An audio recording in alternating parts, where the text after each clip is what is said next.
Hey, everybody, it's Lance Dawson. I am here with my co host, Andrew Stewart. We're back for another episode of Backstage Lowdown. This week, we are interviewing and talking with the lovely, the talented Jennifer Buchanan. She is a music therapist, and we are going to talk about all things music, the roles it plays in your life, how we can utilize it to improve our mental and daily health. And we're probably going to put together a few cool playlists too. So here we go.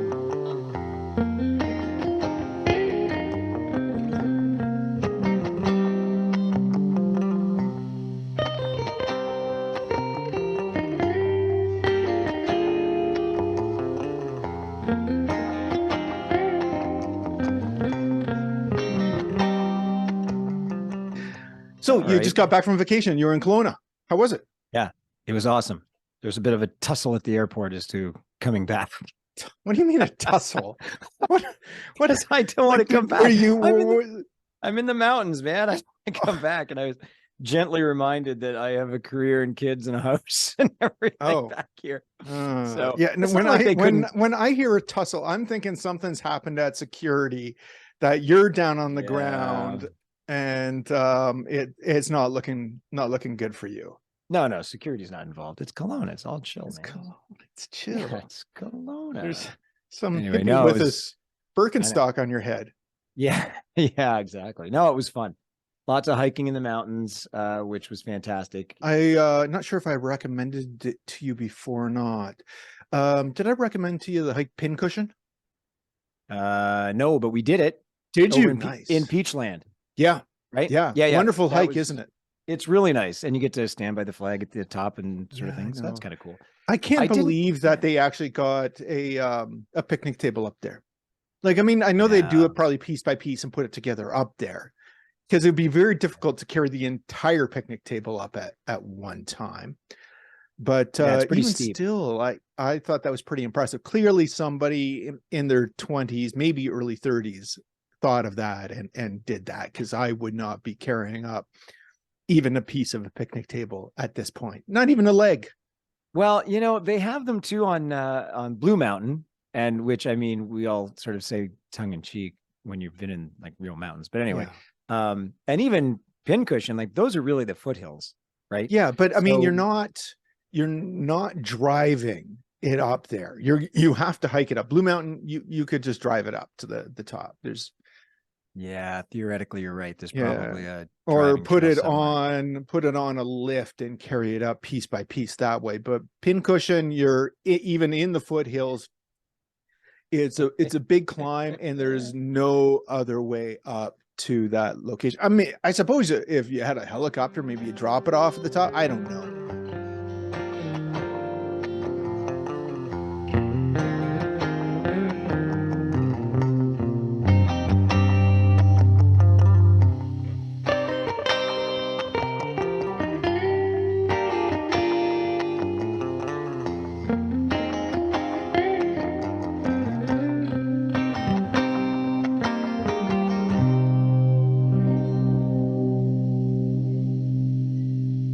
Hey, there she Jennifer.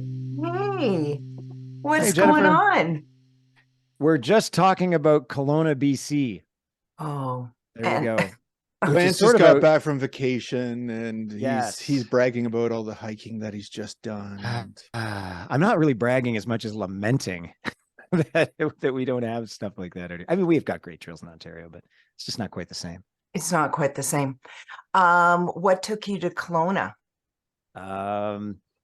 Swoop Airlines, actually. Perfect. To be perfectly while clear, they still exist. They exist. I know. And that, my friend, should be a precursor as to what you've signed up for. That's that kind of humor. So I'm giving you the opportunity to sign off now. No. No, it was just a vacation, so that's it. Perfect. How's life out in Calgary? It's great. It's going okay, Yeah. You're not on fire? No. And it's interesting. My daughter's a firefighter for BC Wildfire. Wow. Oh, really? She's busy. She's busy. Busy up north, is from what I gathered. Busy up north. And I was going to ask you, you didn't see smoke in Kelowna, hey? You were good. No. It was clear. It was gorgeous. We had a great week, to be honest. It was a little cool, which was fine with me. And, a little bit of rain, which everybody was excited about. So, yeah. But I guess BC's kind of now under a thunderstorm watch, which everybody freaks out which about. is so great. And Yeah. I'm from there. So I'm Oh, okay, originally yeah. from BC and I moved to Calgary. Yeah. Nice. So you're on the other side of the mountains, which actually gets a little, it's different, right? It's It's not different. that far away, but it's a whole different because where the clouds drop the rain and stuff. Totally different. And we hear, I mean, you hear of the Chinooks all the time. You hear of the sun all the time. I didn't realize that I was constantly depressed when I was living in BC. But it's a nice depressed, like it's kind of like a cynical depressed. So you just sort of you've got like that sort of humor. So it worked for me at the time. But then moving here, all of a sudden it's kind of bright and shiny, and you go, oh gosh, my mood improved a little. I'm a Wow. little bit more Yeah. positive. Yeah. Okay. Wow. If you were cynical in BC, you should try Ontario. Right. But it's a That's the way to lovely, go. but it's actually a really acceptable way to approach life. That's how I feel about it. Like it's Yeah. fun. Yeah. I noticed last year I was out in Salmon Arm and a friend of mine and I were walking through the grocery store and she mentioned to me, she goes, everybody here looks happy. And, just in general. And I think It's sunny. sometimes, yeah. And sometimes in Ontario, we maybe lose sight of that. So A little bit of sunshine. yeah. Yeah. Why talk about music therapy when we can talk about meteorology and mood swings, Because they're all connected. We're all going to focus on mood right now. They I are. was just thinking about adding shiny happy people to my playlist right now. Hey, there you go. You need a little bit more. We should do Walking a on bit of sunshine. Oh, that's a good one. That's on everybody's playlist, and it's been in every movie ever made, right? So let's do a little bit of a preamble. I'll do an official intro to all of this, but for those of you who are going to listen to the podcast, we are really fortunate today to have Jennifer Buchanan with us. For those who don't know, who aren't up on their anatomy, the brain's got lots of parts, and the where did that word go? Amygdala? Yeah, I think that's it. Anyway, that's our emotional hotspot in the brain. So that's the one that gets off the rails occasionally, but thankfully we have the frontal lobe to control it. But even in the healthiest of brains, sometimes, gosh darn it, we just can't get there. So that's where science can step in. And there's lots of really natural ways to control our emotions. Number one, go for a walk in the woods, get off the screens. They're fast and nature is slow. So slow processing. Exercise off. I've got tons of articles on exercise, how that does it. However, the most easily accessible thing that I can think of, it might be arguable, but the most easily accessible thing that affects our emotions in the brain is music, because it's so accessible. And that is where our multi-award winning scientist, music therapist, Jennifer Buchanan comes in. So Jennifer, thank you for joining us today. Thanks for having me. And I love being called a scientist today, although that's not completely true. But yes, I love that. Thank you. You access science and you utilize it in your practice. And so therefore, ergo, Andrew, A scientist. ergo, vis-a-vis. Oh God, okay, stop me now. This could get terrible. I think Andrew and I both loved your book, first of all. So she is an author as well. I forgot to mention that, but I'll put it in the intro. We'll do that in post, as they say. Anyway, Wellness Well Played, The Power of a Playlist. There seems to me that we could do this interview in two chunks, and I do know that they're both going to be connected. There's the one of, hey, everybody, music's a timestamp, the power of the playlist. And I think I love that. And then, of course, what I was alluding to before is the scientific application of what you do in terms of brain injury or, and utilizing music therapists. So we'll try to combine those and hopefully we'll come up with something that makes sense to everybody. But, that sounds great. Great. I have high hopes for Andrew and I to navigate all of this. So just sit and suffer through it. Oh boy. Jennifer, what is your favorite go-to song? Do you have one? What is the go-to song for Jennifer Buchanan? Oh man, you started with the hard question, right? That's right. Well, because I know, and I know in the book, say, hey, there's multiple applications of these playlists, Yeah. the chill out, the workout, the, whatever. Yeah. And I think this is essentially where the book goes to, is that under all our unique circumstances, under all the different times of day, the different times of our life, depending on whether we're going through like a significant challenge or a real celebratory time. I mean, we're drawn to music in different ways. I can remember throughout the last few years, I would sit here occasionally and just go, "Ooh, child, things are gonna get easier." And I just started singing that song and I went, okay, I just needed a little bit of that right now because no one's listening to me. No, no, nobody is knowing exactly how I'm feeling. But that song knew exactly how I was feeling. And when I applied it and when I sang it to myself, I felt validated and that something was able to meet me where I was at. And that song did it. Nice. And could you feel your heart rate or your stress levels just kind of dial it down a bit? Always. And, you were just saying on just how efficient music is. Like it can affect us, it can affect all of those biological things we talk about, from our heart rate to our blood pressure to those feelings, those flutters we get if we're feeling a bit anxious. Music's incredibly efficient to help alter that. I'm not going to say it fixes absolutely everything, but what I can say for sure is that it creates a little bit of margin so you can go into that frontal lobe you were talking about and make your next best decision. Right. Now that's a really good way of putting it, that it makes things a little bit more palatable. The misery becomes a little bit less. And now you've got a musical background, beyond obviously being able to sing. I thought Andrew was going to jump in with you, and thank heavens he didn't. We would have lost a lot of listeners. Well, maybe you could have grabbed the third. Just grab the harmony, Andrew. You'll be okay. You'll see. I'll be ready for the next one. I know. Jennifer, do you write your own music? What's your involvement in your own music journey there?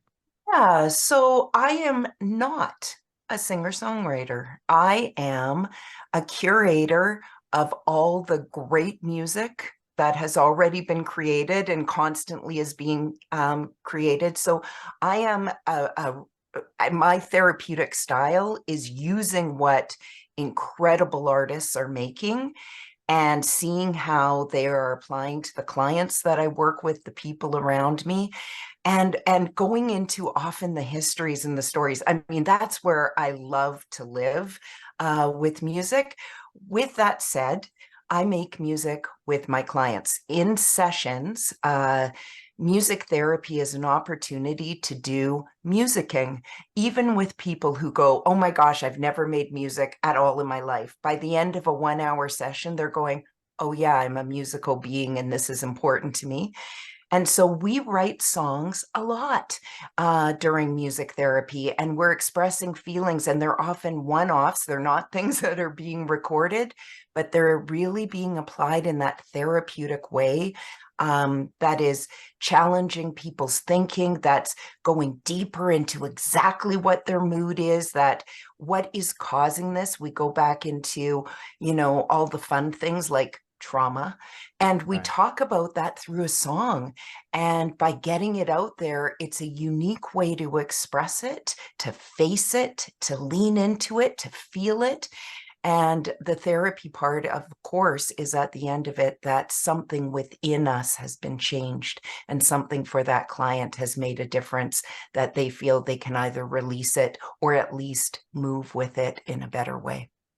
And it's such that's again, I'm always impressed by how you're expressing all of this, but it's such a tangible skill of what you're doing without medication, without any sort of I don't know, extra variable that they have to apply to their own bodies, that what you're doing to move them through, just to get them from A to B, because you can't stay in this one spot. It's dangerous. You'll die. It's just terrible. So you have to move. You can't be angry or sad or whatever, or devastated.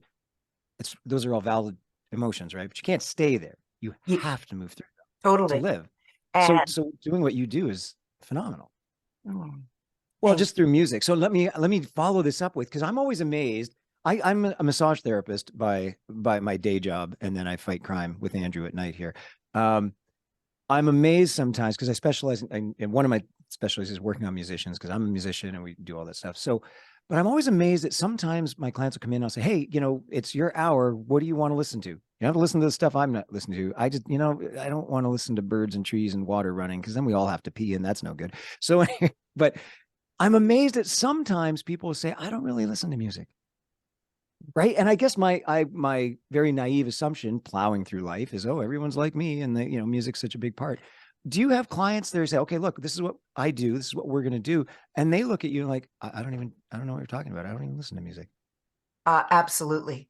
Doesn't that And blow your mind? it, Just a little? it definitely doesn't fit how we've constructed our lives, but it is interesting, right? And an exercise we can all do as we look at our personal soundtrack throughout our life is to identify where there have been points where we have stopped listening to music. And in a therapeutic context, that's a place for a therapist to go and ask what was happening in that moment. But there also might be other things like, we're talking about how accessible music is.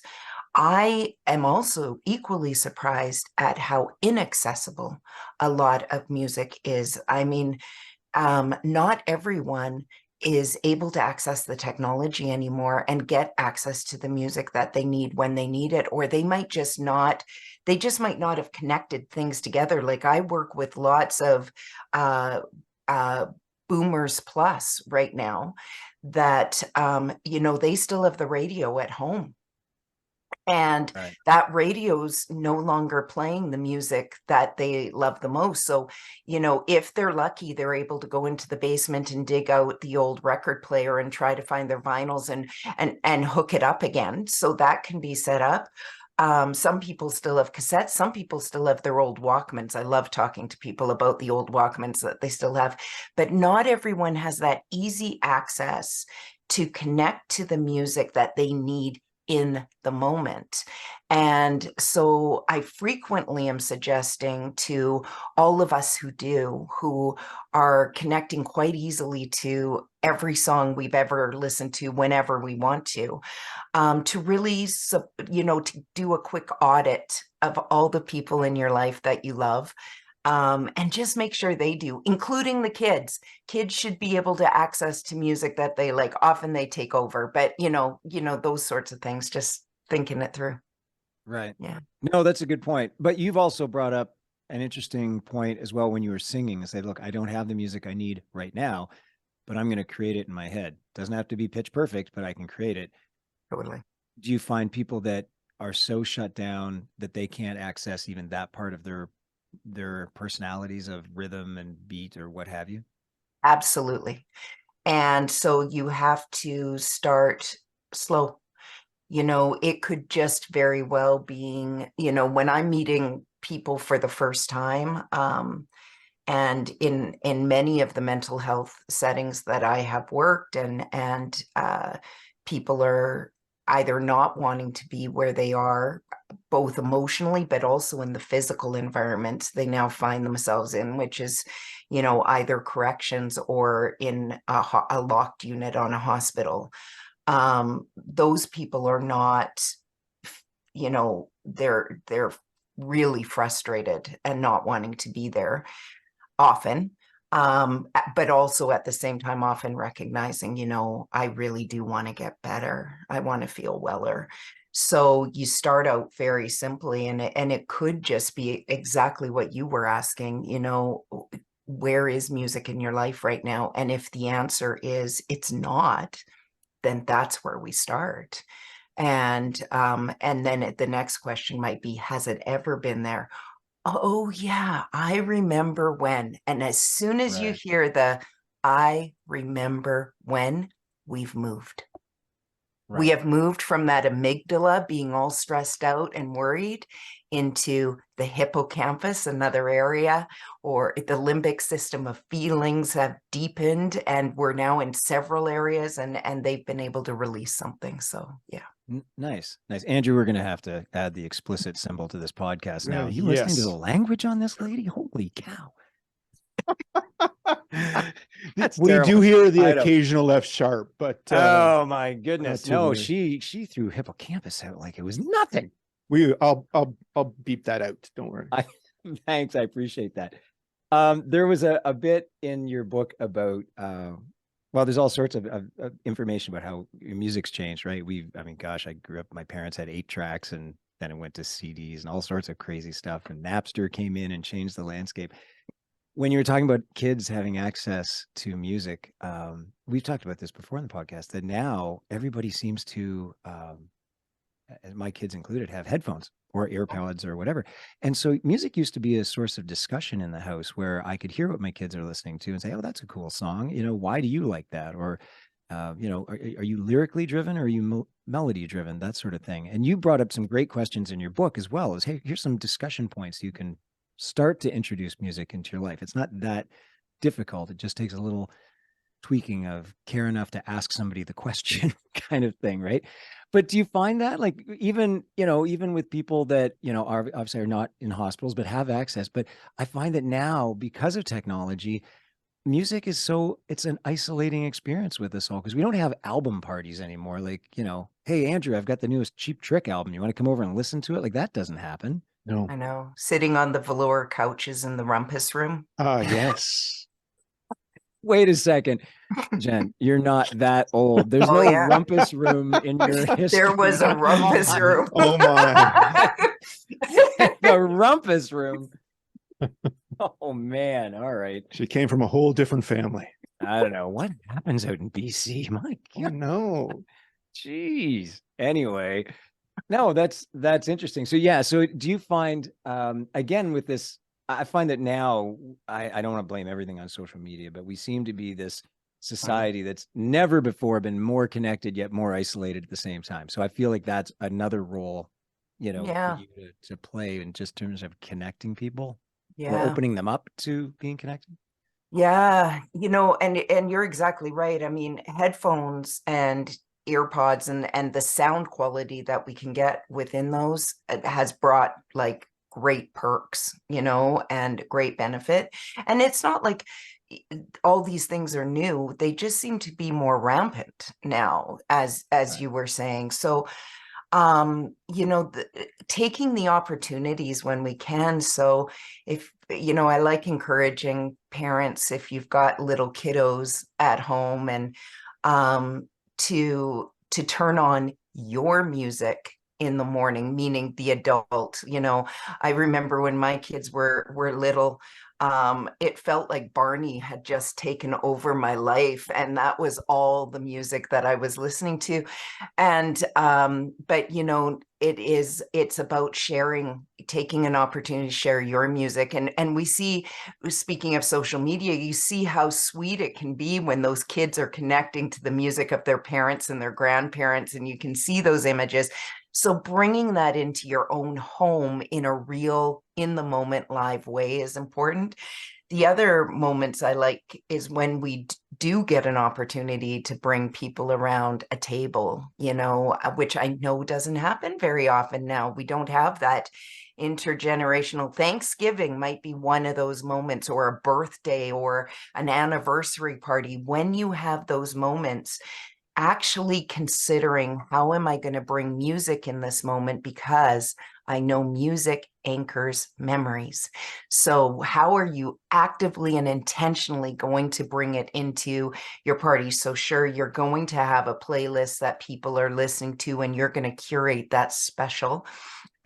Maybe it is like right now, what I have done is because I've gone back to vinyl, I've gone right back to old school, and I've got a shelf where I put up the albums I'm playing at that particular party. So you also have the visual that you can see the albums, and I create an album playlist, and you can start getting excited about the next one's coming. I love it. And and then the last one is sitting around and going around the table, and you got grandma and grandpa, and you've got the little kiddos, and you ask everyone, what music have you been drawn to lately? And be interested. And you can put together your own, little playlist of a memory from that day of, the 7-year-old's listening to this, and the 87-year-old has been drawn to this. And you remind yourself about all the music of all the generations. So it really is about getting intentional about it, like we do with all things, like our food and our exercise. How are we going to bring music into our table. I That's a know good for idea. us, that people of our age, we're used to the mixtape. We're used to the playlist, and that it is not foreign to us. But I'm just wondering if you're dealing with somebody that's younger, that isn't, doesn't know even what a playlist is. They're just used to their 5-second TikTok piece, and that's all they hear from, one swipe to another. When you go into work with an individual like that, where do you start? Yeah. Woo. Man, that just brought up so many things for me, because you're right. Everyone is on these short clips.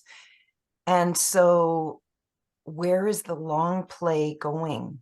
Right? Where's the 7-minute long play going for young people? Where's the value for them in that? How do they get through grade 7 without a I know, 7-minute you need your stairway to slow heaven? dance. I know. And Flinging they your did, arms over somebody else and yeah. slowly Your rocking. sidestep. It's Where'd attention that span go? too. That's attention span, and that brings up some, serious questions too, because if everybody's training their brains just to have these short clips, and the idea of a thematic album anymore goes away. Because I love that suggestion of, having an album out. Like sometimes pretty, like, I don't know, sort of hipster coffee shops will do that. You'll go in and you'll see an album up front and they'll be playing that vinyl, and then you get to go and choose, the next one or something. I think that's really great. But I would say, like, I don't think my boys have ever listened to an entire album. Do you know what I mean? I agree. I do. One son's into vinyl. I'll give him that. But, Good. the B side, I don't know.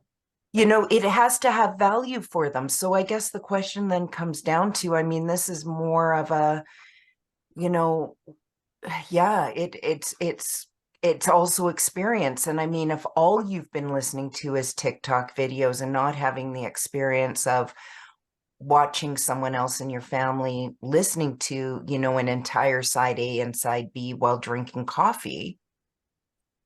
Yeah, right? I Exactly. question about how we're going to be doing open heart surgery in 20 years, because that generally takes 5 to 6 hours. And if nobody can concentrate for 5 to 6 hours, we're With little pooched. TikTok clips in the background. Yeah. I think it's going to be like a 6-surgeon thing where everybody's like rotating. Say, okay, Introduce the occasional Tag, dance you're move it. in. Yeah. Here's what I found. See what you can find in this guy. I don't know. Oh, this is an interesting conversation, and I'm hearing all sorts of research that can happen just around what we just talked about. Absolutely. I'm surprised that more research isn't done in terms of, like, I've talked to some dentists in the past, just with regard to massage therapy with clients. If they're doing a long surgical procedure, doing pre-surgical jaw massage and post-surgical stuff, even when people get stressed at the dentist because of what's being, like, why are you guys not paying attention to the music you're playing? Why am I watching CNN? That's not helping, right? So I think there's a lot of research to be done where, music or massage or any sort of variable interjection that can take people's, amplitude down a few notches, and it costs nothing. Well, I mean, having somebody come in to do massage would, but I'm saying somebody turn the radio on or something, Yeah. And I am wondering if, now we're not thinking like I was just doing some routine blood work and I show up and, you're waiting for like 2.5 hours now. Yeah. And it's just silent. So you have to bring your own, headphones. You have to bring your own book. Yeah. And then you isolate yourself in your own little sort of cube, even though a person is sitting next to you a foot away. It's sort of odd. Right? It is, but it's so isolating too, because if they were playing something like, and I'm getting Sinatra, you could turn to that person and say, my parents used to love this, or I did, what of those things? Right. It negates human interaction when we all, and I do it too. I'll go somewhere that's totally quiet and throw AirPods in. That's it. So, Yeah, or read a book. I noticed you've got a book in the background of your picture. And the funny thing is, I was told this was a one of a kind. Who was selling me this stuff? I paid 3 times the cover price here because I was told it's never been done. Never been done. Only copy. And now I see and now you see in the background another copy. Yep, another Ontarioan taken by the Albertan. That's it. Ah, terrible. That is terrible. So, Jennifer, what is one of the most interesting cases or applications, setting aside privacy laws and don't name names, but what's one of the most interesting applications you've had of music therapy that you've like, wow, I really, this was an interesting case and I knocked it out of the park? Doesn't happen all the time, but Hmm. Oh gosh. I mean, there's so many, because we could talk about, again, a young kid who they had not heard their voice before. And the first time their voice was heard during a music therapy session. I mean, that's pretty significant. And it was after weeks of working with that kid and being incredibly repetitive with certain elements of music, including, the certain rhythm patterns and the certain speech patterns within the lyrics of the song, and working with that kid and first getting a smile, then getting a bit of a chuckle, and finally getting some words over weeks, right? So that's really incredible. But I want to actually go to end of life care, which I know sounds like a bit of a real downer time, but transitioning is really hard at all times of our life, and transitioning into the next stage of life is just as hard, but it's the time when it should be easier. And it's hard on the people who I can remember Keanu Reeves saying once, he goes, "What do you think happens to us when we die?" And his answer, which, as always, was so profound. And he said, "Those who love us will miss us." And taking that concept that as we have these last moments together, we're going to anchor this moment. And I can remember this family, after knowing that they were going to be saying goodbye to their loved one over a Christmas break, right? It's really hard that that's right. going to be the time, and it's a common time, and it was so hard. And I can remember this family saying, "Jen, we need you to come in on Christmas Eve." And I'm thinking, I don't work Christmas Eve, but of course we have to say yes, and under this circumstance. And Jen, can you come in on Christmas Eve? And we are going to sing fun Christmas carols, because we want to have, all the family's still going to be here. And Mom just really, really loved Christmas. And so we're going to have this real upbeat, and we're going to be happy. And we want her to hear laughter in the last time. So we came in, and so the very first song, we thought about it, the song that's going to make us laugh and smile and hug each other and feel all connected. It's going to be really simple. It's going to be Jingle Bells, and we're all going to sing along with you. And I thought, so great. And you know what happened? That I just started, a nice little happy tune in palliative care, singing Jingle Bells, and they all crumbled and started to cry, and they're hugging Mom. No. And Mom was able to look at me, and she goes, "That was perfect." Right? So Yeah. these are the moments. I mean, these are the things. Yeah. And it's really tough to narrow it down to one profound moment, because for when we think of just how a single song can feel to us during some of these more difficult moments in our life, it can mean even more. Right. Well, one of the lasting gift for what you just did for that family, though, is sometimes when something tragic happens at a societal moment like Christmas, now that moment is time stamped forever as, a sad time, as opposed to. So what you did was say, look, moving forward, you can still celebrate Christmas, because remember, this was sad and we made it better, and this is the memory you get now, as opposed Yeah. to just a whole bunch. So that's awesome. Totally. And Mom gave them back Jingle Bells.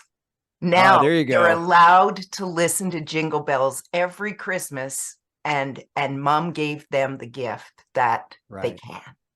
I would have put $10 on Grandma got run over by a reindeer, but whatever. Jingle bells. That's you went a different direction. I mean, But I'm dark. It's the way I think. I'm sorry. I just walk into there and say, oh, okay, Grandma, here's what we all picked out. I know. Andrew, do you have anything to say? no.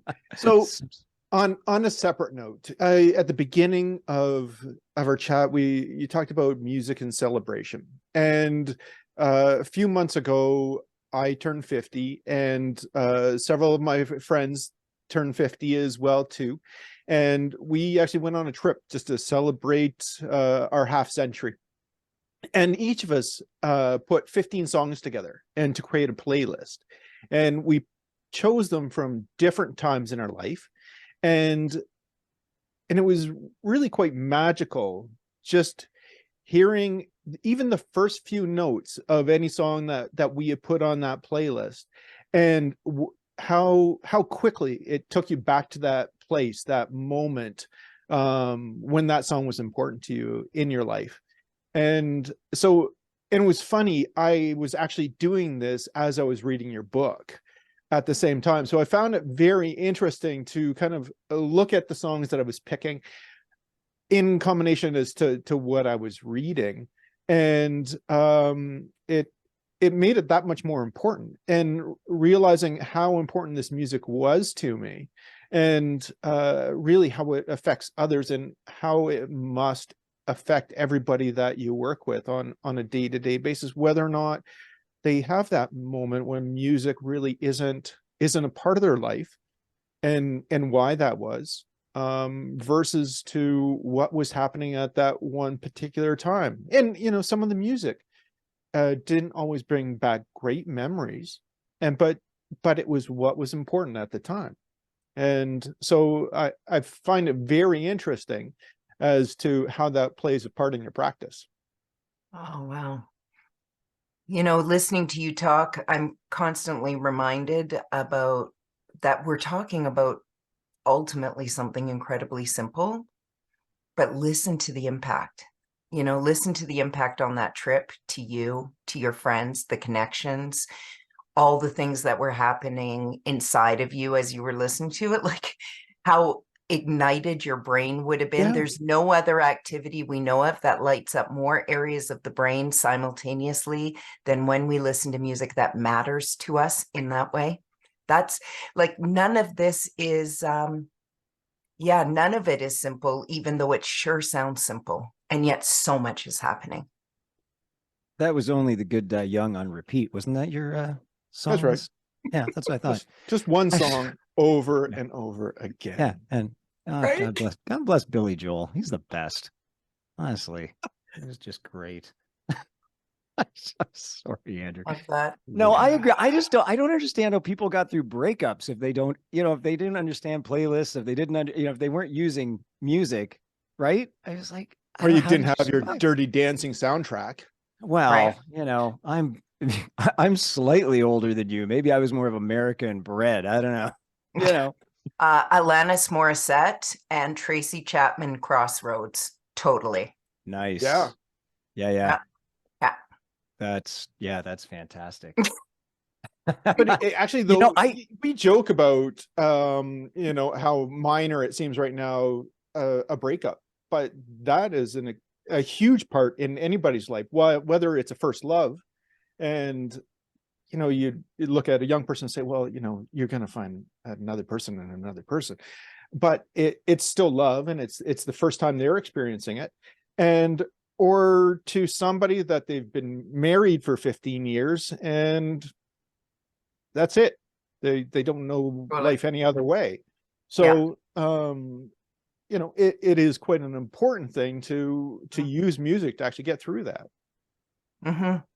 And that goes back exactly, that music off, like, people, it's really, really tough to truly console people. It's tough to, we really want to say all the right things at all the right times. And it doesn't always work out that way with our friends and our family, right? It's tough to get there, but a song can nail it. Yeah, no, that's exactly right. Right. I mean, our writers, poets, songwriters, I'm always amazed that, like, throughout history, songwriters have always been reflective of what's going on at the time. So during wartime, there were wartime songs, etc. And when you talk to older people about, especially if they were born in England and they talk about wartime songs, those songs were purposefully happy. And I worry sometimes about our younger generation right now, because a lot of the music they listen to, beautifully written, but it's morose, or it's a little sad. It's a little down. And we don't seem to have happier, uplifting songs anymore. Like I got to get Sheryl Crow in more people's song list, or Walking on Sunshine, right? I mean, where are those songs to reflect? Are people, I think the songwriters are reflecting, like it's just a really down period, right?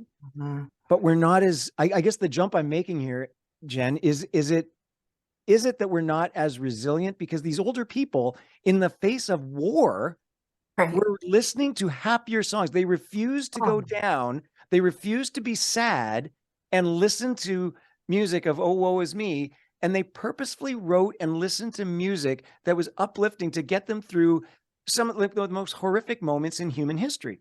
And here we are coming out of a pandemic, not the first human pandemic, not the last. And, it rocked us. Yeah. So I kind of go back to this word of resiliency. So where do you think that's true? Like you're a semi-expert here about how music reflects and how do you use that? What do you think? I don't mean semi, you are an expert, but what do you think? No, the semi is good. As you're talking, like I'm hearing another paper that we can now delve into and write together about that, because and I am sure right now in a lot of universities where they are studying the history of music and musicology, they are looking at exactly this, is what is the music, the way it's being made, the way it's being produced, the words that it's saying, what is it saying about us as a society? Absolutely. What I encourage in my case and my scope of practice, what it is I ask the individual or the group, okay, so this is what you've been listening to lately. What feeling do you have as you're listening to it? And what I'm finding interesting is some of these songs that we're calling, a little morose, like they are, right. just the rhythm, the vibe of it seems, they're saying, oh, I feel great. Every time I listen to that song, I just feel great. They feel their best selves listening to it. So the question is, are they working at, are they feeling that high performance optimism that we felt as we listened to Katrina and the Waves? Like, are they feeling that? Is it exactly the same thing? But now, there's something different about the music. So I think there's something to look at in regards to that. And you are right. Those optimistic songs of the past were definitely optimistic, but we also know what came out of that. People did not talk about the trauma. And then it became generational trauma that they passed on that was completely suppressed. So there's so many different ways that we can start to analyze all of these pieces. And gosh, now we have 3 more episodes we have to do. There you go. That's a really good point, because I've always stopped there thinking, gosh, they seem to be more resilient. They chose a path of resiliency, or I choose, because happiness isn't a right. Like we have to choose to be happy. Right. And so they, in my mind, is like, they chose to be happy. The songwriters said, we can't just, we can't sing Sank the Bismarck all the time. We have to have some other wartime stories that are uplifting. But you're right. There's a difference. There is purposeful choice of I choose to be happy, but then there's also bearing things that you need to deal with. Right. And so if some of that was also happening, that's a really good point. Maybe we just do a whole new podcast. We scrap Backstage Lowdown, and this is the way we go. It's 3 of us. Awesome. That's so fantastic. Jennifer, you talk a lot about trauma in your book, and I don't mind admitting that at some stages in the book that Lance cried. I'm glad you don't mind admitting that. That's big of you. Yeah, exactly. But further on into the book, you actually speak about music and sport and how it can actually be used to lift somebody that is preparing for like a particular race or a particular fight. You look at the Olympic runner that is at the end of the track with their headphones on, and you can just see them focusing in on that one particular moment to focus for like 30, 40, 60 seconds, and to kind of get them through that. Can we talk about that for a little bit? Absolutely.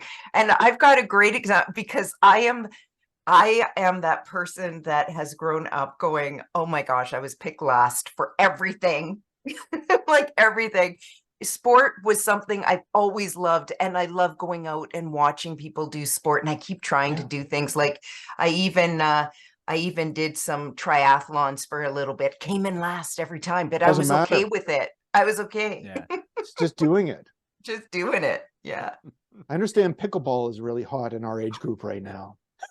Yeah, that's true, actually. You know who's really good at this? Because my wife, Jennifer, you guys, if I did a Venn diagram of the two of you, there's a lot of overlap. So she works with a lot of athletes and just executives doing sports psychology or performance psychology, I guess.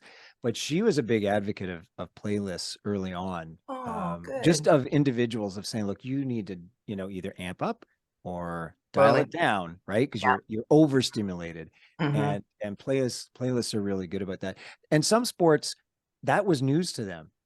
Swimmers, on the other hand, I think have been, because they have a ready room before they go out on deck and dive into the pool. They have a Mhm. ready room, and 9 times out of 10, they're all listening to music. They're whatever Mhm. their playlist is, their coach has had them, or their sports psychologist has had them dialing this stuff in. And so some sports are a little ahead of the curve, and then others are like, what? Totally. You? And I think we got a little distracted by beats per minute. Like if we could get the beats per minute in the song, then we're also going to be able to work at that level.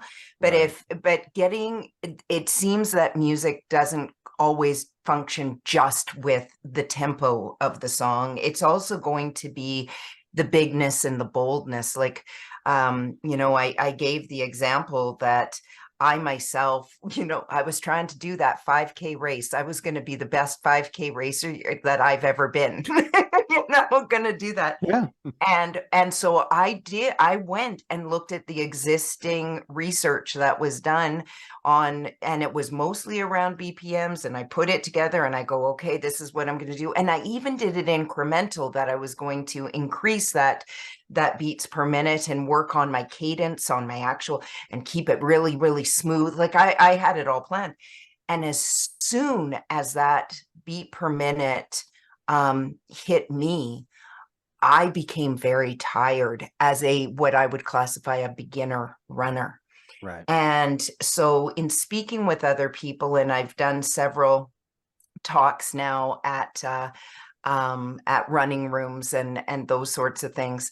But what I found is sometimes it's the vibe of the music, so the actual rhythmical energy that comes from it. So it could be reggae, which is not so fast, but it provides that certain vibe that puts you in your optimal state. And I hate that I'm always doing this, that I'm making it so customized, but I also want to embrace the fact that we can customize our music for ourselves. I think it keeps coming back to how exciting that I get to spend time in art and with myself and create something awesome. So I had to go with big, bold music. I went right to Evanescence. Evanescence, I just felt it empowered my inner warrior. And I Okay. was able to do that 5K race best ever. I mean, I still come in the last quarter, but no one's watching. But it was your best Right. race. It was my best Yeah. race. And that's what's important. Yeah. Yeah, so it's not about the time. It's just about how you felt during that race. You're right. If you pick a cadence or whatever, I don't know, Yeah. anything worth doing, right? It all takes a little Yeah. effort, and the Mhm. playlists take effort.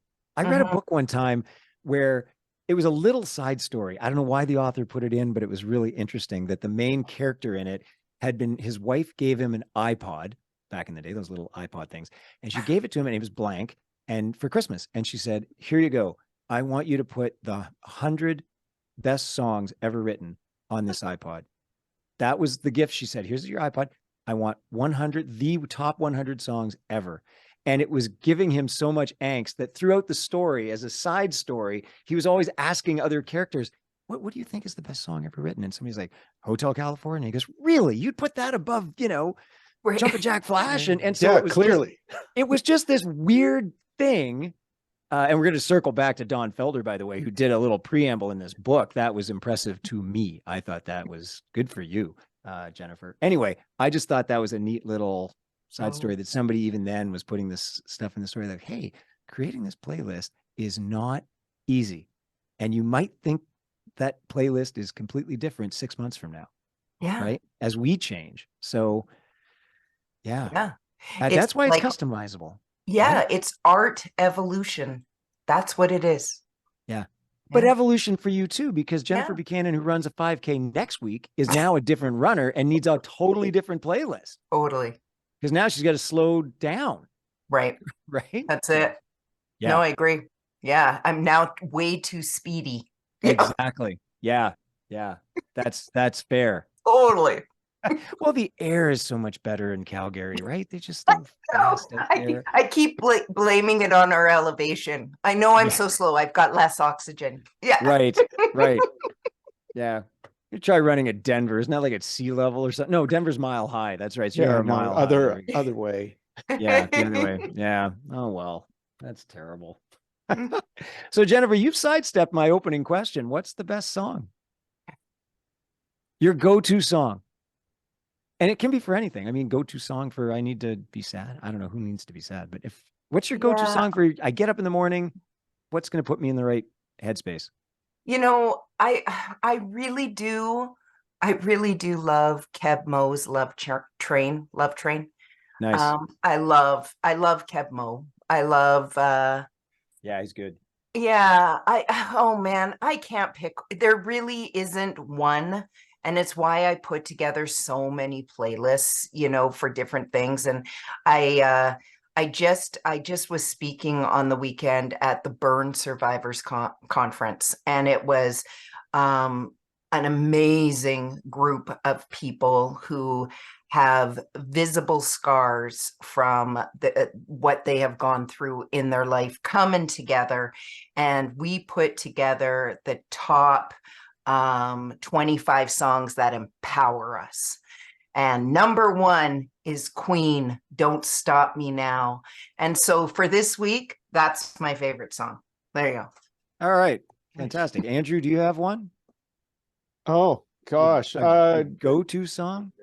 My go-to song is probably Pride in the Name of Love. You too. Ooh, Yes. not bad. See, I would have thought What's New Pussycat. I would have had you more like the Tom Jones. That's my number two. Number two, there it is. That's why it's called the top 10. Oh yeah. Might be other songs on the list. That's fair. That's so fair. Jennifer, where does somebody go to find a music therapist? Yeah, there's only 800 of us across Canada. That's it. That doesn't seem like very, very many. There's not enough. When you think we've got country tremendous amounts of work to do. But now also opening up the virtual world, there are online sessions that can happen, and we are trying to really give a boost to the profession itself. I mean, my personal goal is to help grow the jobs. But where you can go is go to musictherapy.ca, which is the Canadian Association of Music Therapists. You can also just go into your browser and you can, type in music therapy plus your province or plus your city, and you can see who's around. But that would be my recommendation in regards to that. People are welcome to reach out to me if you're looking for someone. I know a lot of them. Yeah. Where do we find your company? Sorry? Where do we find your company? Oh, you can find us at jbmusictherapy.com. Yeah. That's great. And we're fortunate. I mean, Wilfrid Laurier has a music therapy program. And I think it's just attached because it's, they've such a wonderful music program. So yes. And you've also got a really wonderful niche music therapy program now happening at U of T, and then not too far from you, although I know it's far, but it's not too far, but at Concordia. So Okay. just crossing the line. Yeah. Nice. Yeah. Nice. It's really, you know what, Jennifer, thank you so much for being with us today, because I'm hoping that we get lots of people listening to this that might not be aware that music is therapeutic, or they're not consciously aware. I think everybody who listens to music has to be aware on some level that, wow, this just makes me feel good, or makes me feel better. But to put a therapeutic label on it, they might not get. So you're a wonderful advocate for that. I don't know if you've had a chance to listen to any of our ridiculous podcasts in the past. However, we finish each episode with something we call the lightning round. Now, this is an incredibly unscientific way to get to know you. So what we do, and you don't even have to, there's no studying. I can see the stress on somebody get Katrina in the waves. Get that fired up here. The girl's melting down. Anyway, it's a really simple thing. We're just going to give you a choice of A or B. You pick the one that you choose for you, and then everybody walks away like, oh yeah, Jennifer Buchanan likes Jeeps instead of Priuses. I thought so. I kind of had that. Yeah. So it's Anyway, that simple. It is. Andrew's our lightning round guy. So there you go, Great. Andrew. Okay. John Denver or Gordon Lightfoot? John Denver.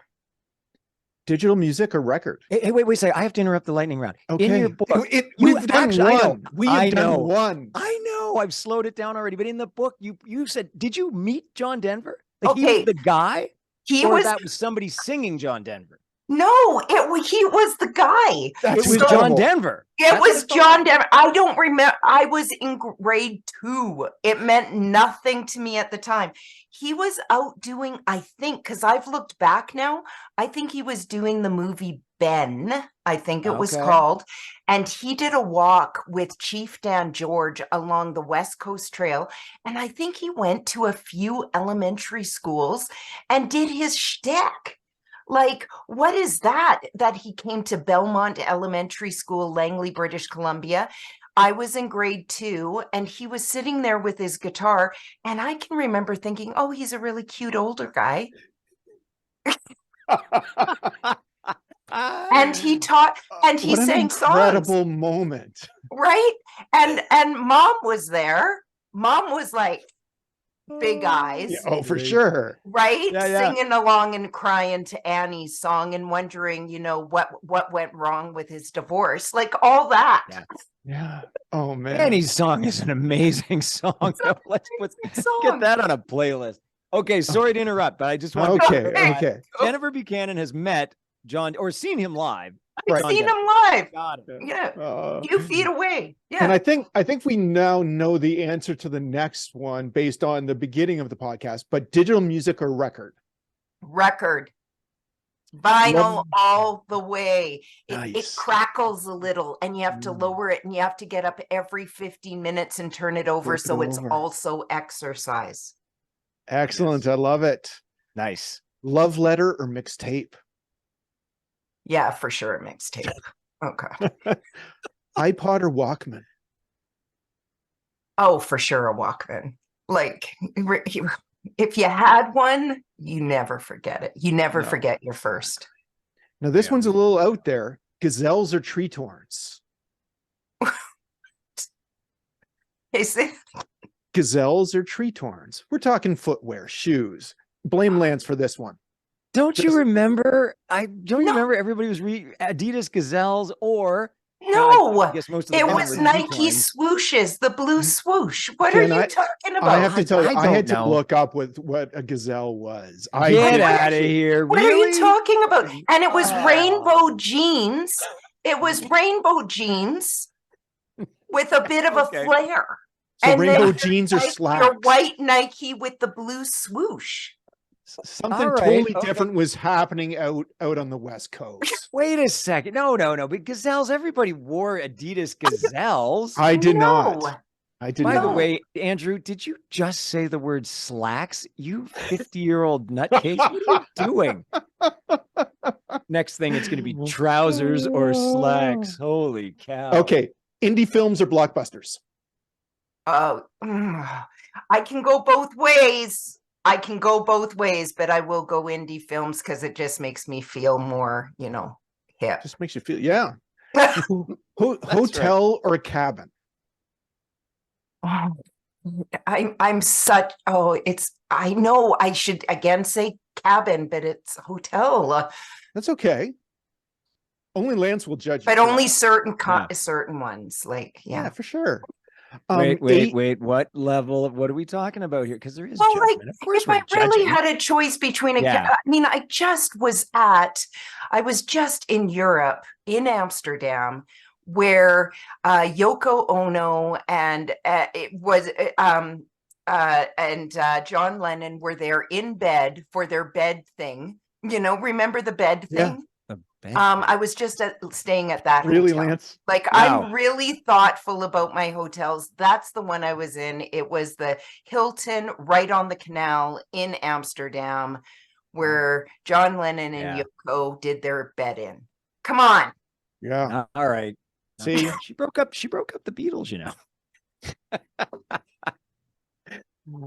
It's 80s amazing music. how short we have so much to talk about. It's amazing how really short they were literally producing and so massive. And it's so exciting to see sort of some energy going to Ringo and Paul right now. So anyways, Yeah. I just want to throw that Yeah. out. Keep throwing the energy Yeah. that way. It's great. That's a really good point, though. I talk to my sons about that all the time. We just took them to your lightning rounds going down the tubes. Oh, that's okay. No, we took them That's to what the makes it Buddy Holly- our I lightning know. round. I know. We took them to the Buddy Holly story. My father-in-law, who's passed away, Buddy Holly was a big influence on him. So my wife wanted her sons to really, hear the story. And like the Beatles, who were influenced by Buddy Holly, by the way, right? The Beatles came from the Crickets, but Buddy Holly was only on the scene from 17 to 21. And he made a huge impact. Massive. Right? The Beatles weren't around for that long. Huge impact.